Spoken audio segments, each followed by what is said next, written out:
నమస్తే, welcome to meta news. ఇక మ్యాటర్లోకి వస్తే కేంద్ర కేబినెట్ ప్రక్షాళనకు రంగం సిద్ధమవుతుంది. త్వరలో జరగనున్న పలు రాష్ట్రాల ఎన్నికల నేపథ్యంలో పార్టీ పాలనాపరంగా కీలక నిర్ణయాల దిశగా మోదీ కసరత్తు చేస్తున్నారు.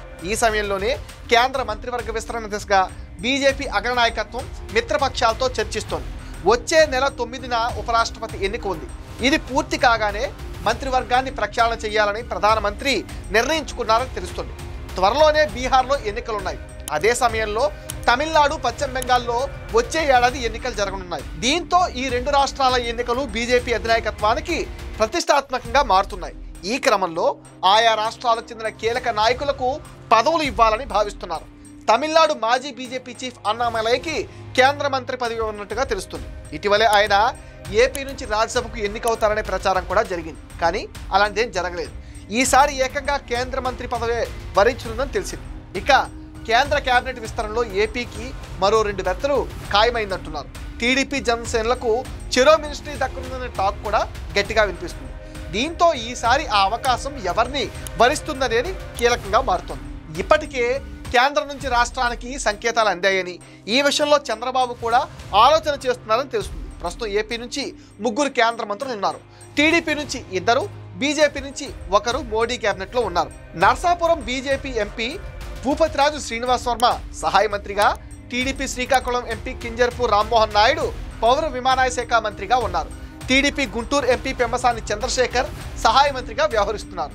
జనసేన నుంచి అప్పట్లో అవకాశం ఇచ్చిన పవన్ ఆసక్తి చూపలేదంటారు. ప్రస్తుతం బీజేపీ మంత్రి విషయంలో పక్కన పెడితే అటు ఉత్తరాంధ్రకు ఇటు కోస్తాకు కూడా 2 కేంద్ర మంత్రులు ఉన్నట్టు అయిపోయింది. మోదీ ఇచ్చేందుకు రెడీగా ఉన్న నేపథ్యంలో సీమ నుంచి కూడా ఒక ఎంపీని కేంద్రంలో మంత్రిని చేయాలన్నది చంద్రబాబు వ్యూహంగా చెప్తున్నారు. ప్రస్తుతం 2 ఎంపీలు పోటీలో ఉన్నారని సమాచారం. అనంతపురం, చిత్తూరు ఎంపీలు ఈ రేసులో పోటీ పడుతున్నారని తెలుస్తుంది.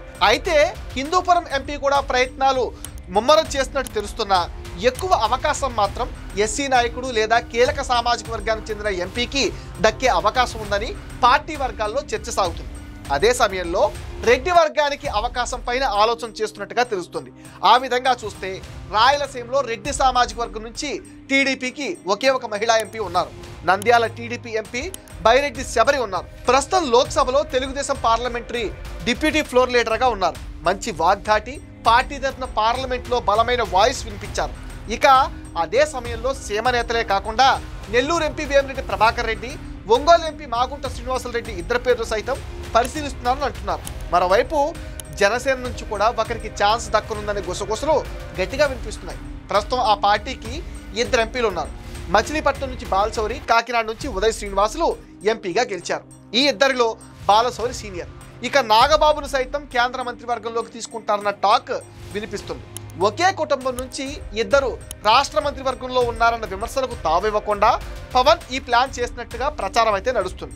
ఏది ఏమైనా జనసేన లెక్కలు ఎలా ఉన్నా టీడీపీ మాత్రం పక్కా సీమకు చెందిన వ్యక్తికే అవకాశం ఇవ్వనుందని తెలుస్తుంది. మొత్తంగా కేంద్ర మంత్రివర్గ విస్తరణకు సంబంధించి ఉపరాష్ట్రపతి ఎన్నిక తర్వాత కానీ ఒక స్పష్టత వచ్చే అవకాశం ఉండదంటున్నారు. ఇది మెటా న్యూస్ అప్డేట్.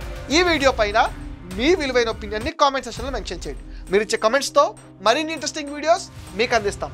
అండ్ మీరేం చేయాలో మీకు తెలుసుగా, ఈ వీడియోస్ని లైక్ చేయండి, షేర్ చేయండి, మెటా న్యూస్ని సపోర్ట్ చేయండి, సబ్స్క్రైబ్ చేయండి.